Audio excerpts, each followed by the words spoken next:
Hi everyone, nubkeks here, and welcome back to our Doom Tower Bosses series, where I show you my teams, the teams that I actually use, that I actually run for these top bosses in Doom Tower Hard. We did Griffin last time, and today we're diving into the Magma Dragon. So this is not supposed to be like a specific guide for you should use these champions. This is just what I happen to use. And for Magma Dragon, it's not pretty, guys. It is not pretty. Let's hit start. Let's dive into the run. let me show you what we've got going here. So as you might know, the Magma Dragon really boils down to one thing and one thing only, which is you just have to keep him provoked. And that's basically it. Unfortunately as well, he heals off of HP burns, which means that although I would love to bring in Ninja and just nuke him down, like I do for a lot of these bosses, it's just not possible because Ninja would actually heal the boss. So we're going in, and this is going to be a slow one. This is going to be a slow one. I think the two best legendaries for doing this. Number one, by a country mile, the best legendary for Magma Dragon is actually War Chief. He's a Force Affinity Skinwalker champion, and the reason that he's so good is that he has, I believe, a 100% chance to provoke for 3 turns on a 3-turn cooldown. In other words, so long as he's faster than the Magma Dragon, he can actually maintain complete provoke on the Magma Dragon just by himself, which is incredible. So useful, right? And then you can simply bring in a whole bunch of nukers to kill the dragon quickly, and you're good. We'll see if we succeed on this one. Uh-oh, we did not hit it right there. This team does fail. This is not a boss I farm, so there is actually a decent chance that we're going to fail here, by the way. Well, we'll see. If it goes wrong, it will go wrong very quickly. I have, I think, possibly the second best legendary, but he's only level 50. And that's Black Knight right here. So Black Knight on his A1 has a 75% chance to provoke, which is a really solid chance to provoke as well. Not a 100% chance, but it is in there. The issue I've run into, though, is that because he's only level 50, he is not able to do this by himself. So there's still that chance that he fails, but even bigger than that, at 50, it's hard to actually get the stats, right? You need 330 accuracy to land provokes consistently on this boss. Otherwise, he'll resist if you got less than that. So getting that much accuracy on the champion, plus coming in and getting him tanky enough to not die is just impossible at 50. I think if I got him up to 6 stars, obviously was able to give him War Master at that point, so we'd kill the boss a bit faster. We could give him like a regen set, an accuracy banner, still hit the requisite accuracy, and have him be tanky enough to actually live through it. That would be pretty cool. But honestly, it's just something that I've never really bothered to do, because I'm able to kill this boss anyway. There's so many champions. I need to get to 6 star. There's so many I want to cover, and I don't use Black Knight for anything else.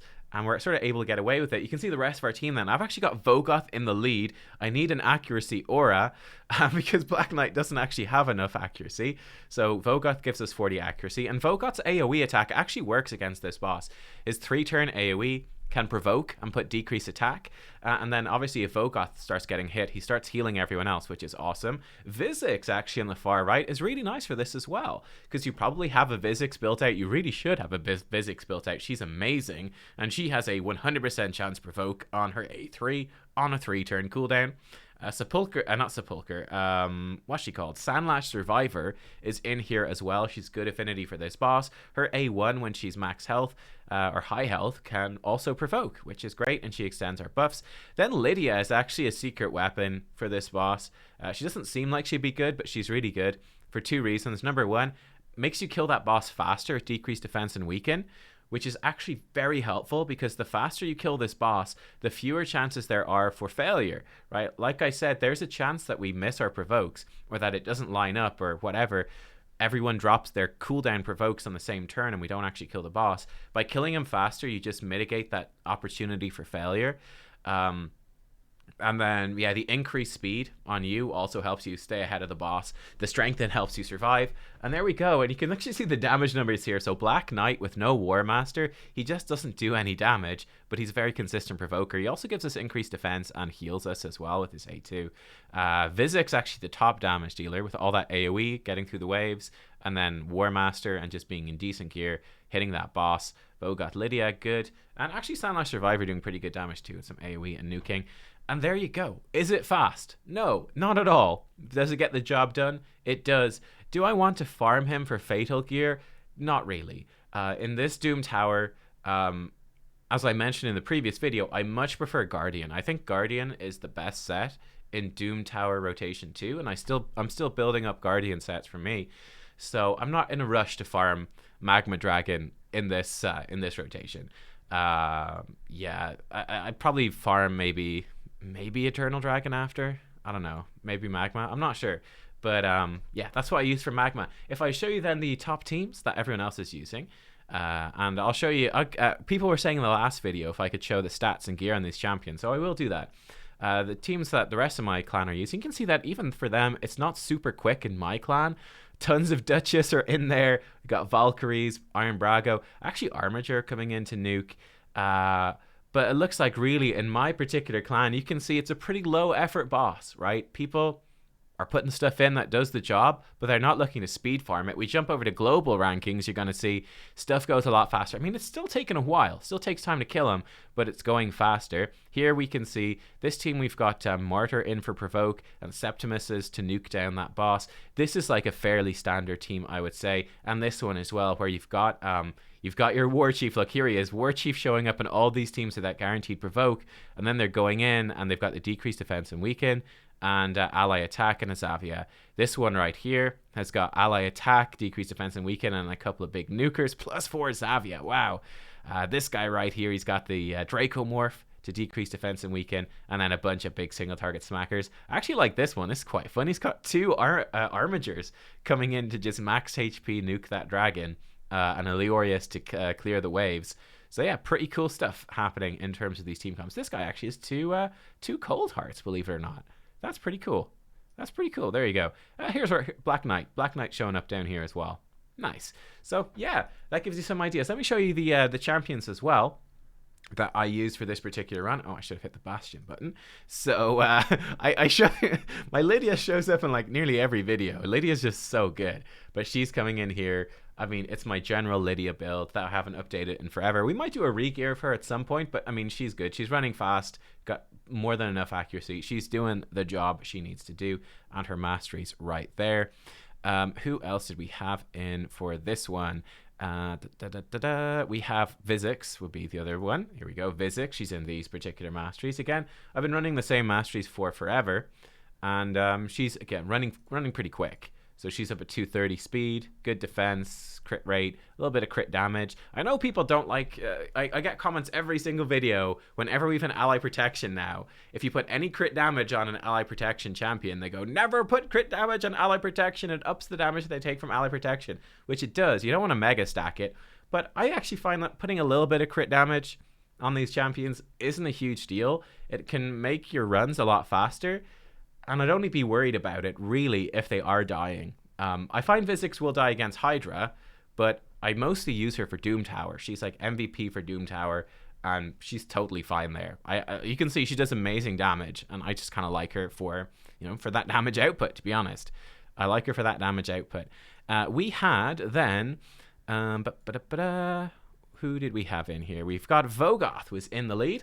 So Vogoth is in sort of a generalist build. I think this is a champion you can build in a lot of different ways. This is my generalist Vogoth build. He comes in for Faction Wars, Arena, Doom Tower. He's in a lot of different places, both waves and bosses. So he's got, decent health. It could be a lot higher though. He's actually got decent defense too. His speed is okay. He's got actually pretty decent crit rate, good accuracy. So he's kind of got a bit of everything. This is not like a specialized Vogoth build. I'm actually building up more Vogoths as we speak to do more specialized stuff. I think he's an amazing epic. This is a build that's like, he's going to be good everywhere. But he's maybe not going to be the best version of what he could be in any one space. But he does the job. And then his masteries, he does have Giant Slayer, seeing as he has a triple hitter A1. So that is Mr. Vogoth. Then we've got Sandlash Survivor in terrible gear. This is painful, but she's in a fairly standard sort of clan boss build. I don't really use her anywhere. She's in some shoddy old lifesteal gear. And look at this, guys. She's got 29,000 health.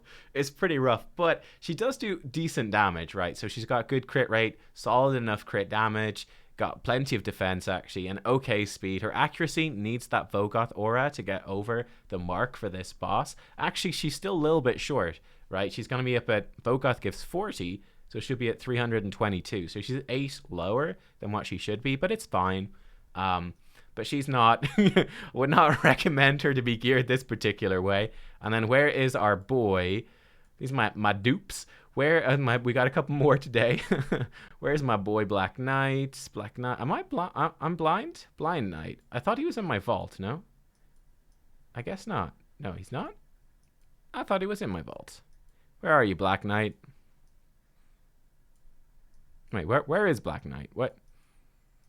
Has Black Knight been deleted? Am I just blind? Oh, he's right there. I'm just blind. Confirmed. Where are you, Black Knight? he blends into the darkness of the vault. Batman style. Oh my god, I can't find him again. This is absolute disaster. I keep wanting to click armature. There he is. The Stealth Knight. Black Knight. Obviously one of the worst looking champions in the game. He looks terrible, right? But he's in here in pretty shoddy gear, as you can see. So he actually has got decent speed to keep ahead of that. Got 290 accuracy, so I got him to that perfect mark, give him that Vogoth aura, and he's bang on 330, right? He actually has some crit rate and a bit of other stats. I guess he's actually not that badly geared. Now I look at it, he's actually okay. I think putting him in more revenge accessories is quite nice. Chance to counterattack when hit. So it means that the dragon can hit him, and then he hits back with his A1 with that 75% chance to provoke. I think that is what I would probably do. And he's got a couple of masteries, I guess. I don't know. He's got some stuff, but yeah, he's sort of there. He's just level 50. He's just sat there being like, Black Knight sounds like I should be a badass, but I'm one of the first champions designed for the game, and I'm really not badass at all. So that's my Black Knight there. That's the team. That's what I've been using. Let me know what else you guys have been using. Is anyone speed farming that Magma Dragon? Let me know. I hope you enjoyed, and I will see you. Well, the next episode in this series is going to be a tough one, actually, the Nether Spider. So I will see you for that. Thanks for watching. Bye-bye.